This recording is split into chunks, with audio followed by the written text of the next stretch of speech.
Welcome, everybody, to another edition of the Ridiculous Report.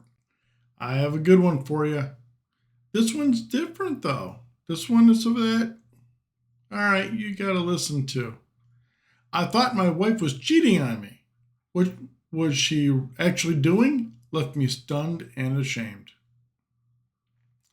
Here it goes. I'm a 38-year-old husband, father of one, and I'll admit, not the most emotionally intuitive guy. I'm an electrician by trade, blue collar. Raised to fix things with my hands, not talk about my feelings, but this I need to talk about. My wife, Lily, is my rock. We've been together for 12 years, married for 8. She's a teacher, 4th grade.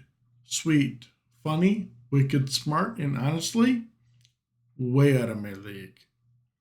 And yet, for reasons I still don't fully understand, she chose me. For the last few months, she's been distant, hiding her phone, stepping outside to take calls, lying about where she's going. The woman who used to text me midday memes suddenly didn't respond for hours. She started getting secretive packages delivered, locking her laptop and giving me these vague excuses about school projects and parent volunteers. It doesn't exactly sound very good, does it? My brain started racing. I didn't want to be, that guy, the paranoid snooping around husband. But when you feel the foundation of your life shift under your feet, you start bracing for collapse. I wish I could say I handled it maturely. I didn't. Not everybody's going to, buddy. That's perfectly fine. One Friday afternoon, I got off work early. Lily was still at school. I was in the kitchen grabbing a drink when I saw a padded envelope on the counter addressed to her, handwritten. No return address. I shouldn't have opened it, but I did. Inside was a thick white envelope labeled "To the man who saved my son." I froze.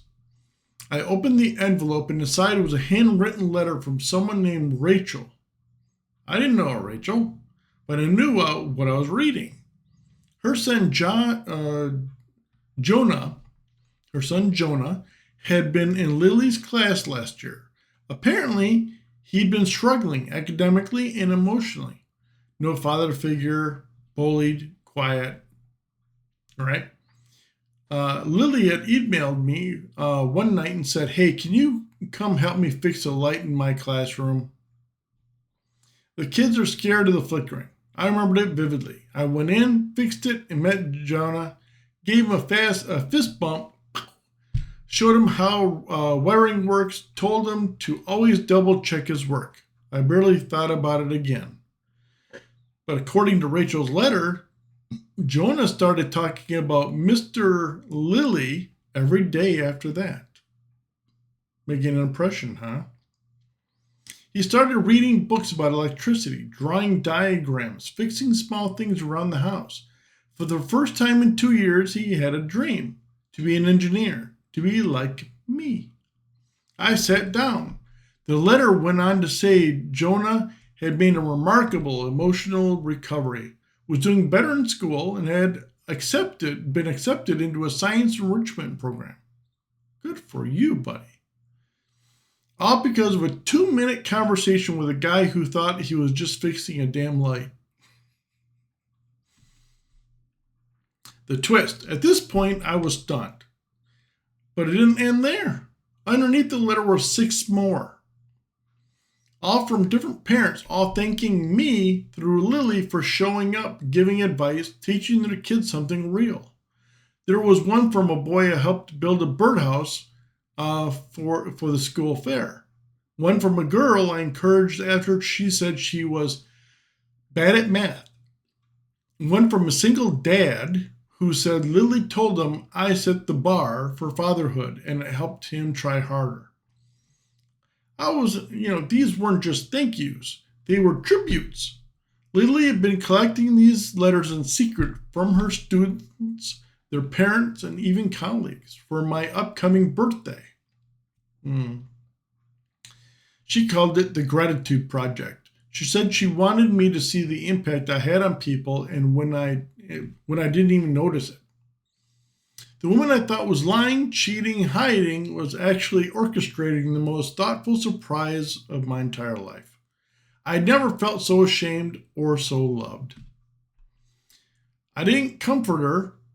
I didn't confront her. I didn't say a word. Instead, I went to the store, bought her favorite wine, cooked dinner, set up the candles, and waited. She walked in and looked confused. What's the occasion? I just handed her the open letter on the counter.